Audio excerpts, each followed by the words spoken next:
아빠가 재우려고만 하면은 울어제끼는 아이들도 있고, 그리고 아빠가 또 아기를 어떻게 재워야 되는지 방법 자체를 몰라서 그런 경우도 허다한 것 같아요.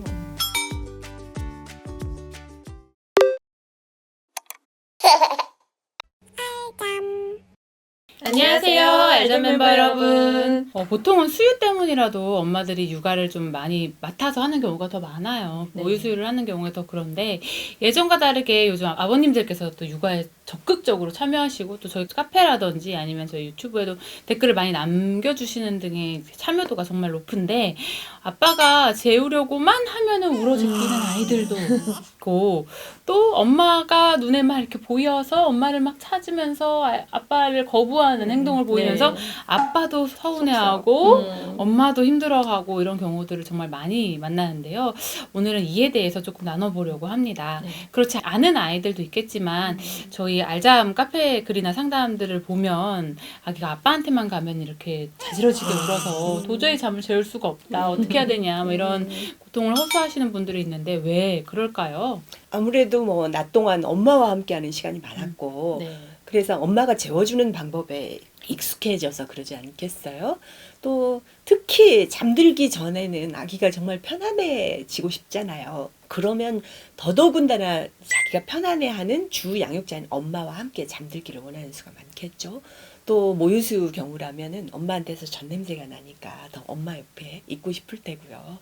보통 아이들이 엄마랑 잘 놀다가도 아빠랑 자려고 하면은 아무래도 거부감이 더 많아지긴 하잖아요. 그런데 기본적으로 생각했을 때 아기를 재우는 방법이 엄마랑 달라서일 수도 있고, 그리고 아빠가 또 아기를 어떻게 재워야 되는지 방법 자체를 몰라서 그런 경우도 허다한 것 같아요.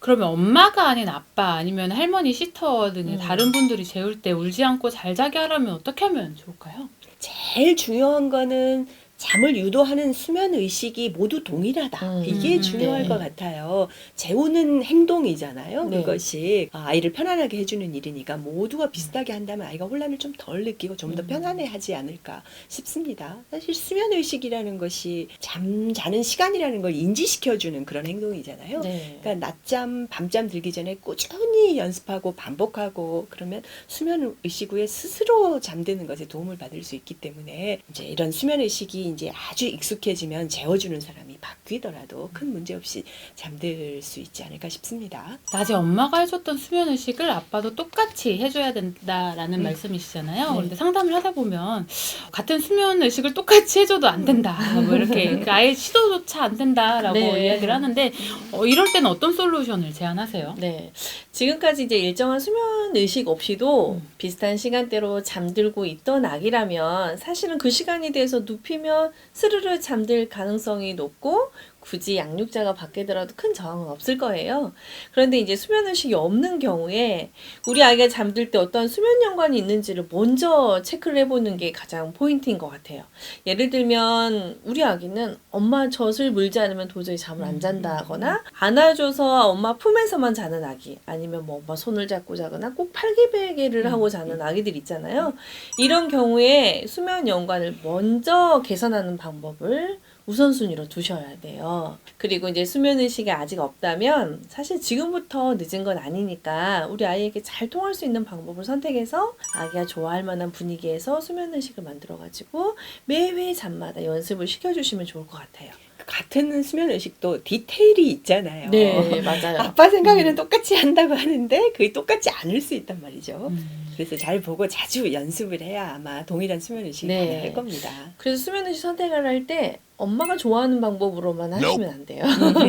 아빠도 시터도 뭐 할머니도 누구나 손쉽게 할 수 있는 가장 자연스러운 방법을 선택해서 연습하는 게 가장 중요할 것 같습니다. 아빠가 잘 못한다면 경험이 없어서 그럴 가능성이 네. 있잖아요. 그리고 엄마 입장에서는 이제 미덥지 않은 것도 사실 조금 있죠. 이렇게 맞아요. 조금 이렇게 더 해줬으면 좋겠는데 이게 안 되면 이제 나도 모르게 가서 제가 다시 하고 있고 막 이런 그러니까 경우들도 많아서 믿었지 않아서 충분히 기회를 못 주는 그죠. 거죠. 그래서 네. 차라리 저는 나가는 게 낫다고 생각해요. 엄마가 그냥 자유를 누리러 나가고 그렇죠. 안 보는 게 훨씬 더 서로에게 좋은 영향을 주지 않나라는 생각도 듭니다.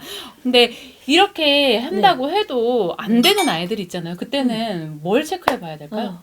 우선 우리 아이 원령에 그다음 우리 아이의 현재 분리불안 시기가 혹시 지나고 있지는 않는지 한번 체크를 해보시고 또 이제 뭐 16개월에서 18개월 무렵이 되면 아이들이 재접근기가 겪잖아요. 그럴 때도 그럴 수 있어요. 그래서 아무래도 주 양육자가 눈에 보이지 않으면 불안감을 느끼는 시기이기 때문에 주 양육자인 엄마 없이 잠드는 게 사실은 조금 힘들 수 있거든요. 그래서 이 시기에 안정감을 찾을 때까지는 주 양육자인 엄마가 조금 고생스럽더라도 수면의식까지는 좀 해주시는 게 좋고 원래의 패턴을 찾을 때까지는 시간을 조금 갖고 여유를 갖고 기다려주시는 게 필요하겠습니다. 좋은 말씀 다 해주셨네요. 팀장님 말씀처럼 수면 의식 후에 스스로 잠드는 연습이 충분해지고 수면 연관이나 분리불안 시기가 아니라면 아빠와 함께 수면 의식을 하고 잠드는 것을 시도해 볼 수 있겠습니다. 또 한 가지는 주 양육자와 진행했던 동일한 잠자리, 동일한 수면 의식 내용과 순서가 바뀌지 않아야 한다는 것도 기억하면 좋겠습니다. 아기들의 잠을 위해 수면 의식을 항상 강조를 해도 참 모자란데요. 수면 의식은 아빠가 재울 때도 도움이 되지만 가족 여행을 하거나 아니면 명절 때 저희 친척집 맞아요. 방문하잖아요. 이렇게 잠자리가 바뀔 때도 정말 유용하게 잘 잘 수 있도록 유도할 수 있는 도구이기 때문에 수면 의식을 한두 가지 아니면 많게는 두세 가지 정도를 매번 반복해서 꾸준히 연습하는 게 좋고요. 수면의식 종류를 너무 좋은 방법으로 우리 아이를 엘리트로 만들 거야 해서 뭐 영어를 들려준다던가 뭐 그런 것도 가능하지만 우선 간단하고 모두가 함께 할 수 있는 그런 수면의식으로 만드는 게 어떨까라는 생각을 해봅니다. 저희 알잠TV에는 수면의식 편도 함께 있으니 한번 참고해 보시면 좋을 것 같습니다. 육아를 조금 더 객관적으로 과학적으로 바라보고 싶으시다면 좋아요와 구독을 눌러주세요. 꿀잠은 알잠!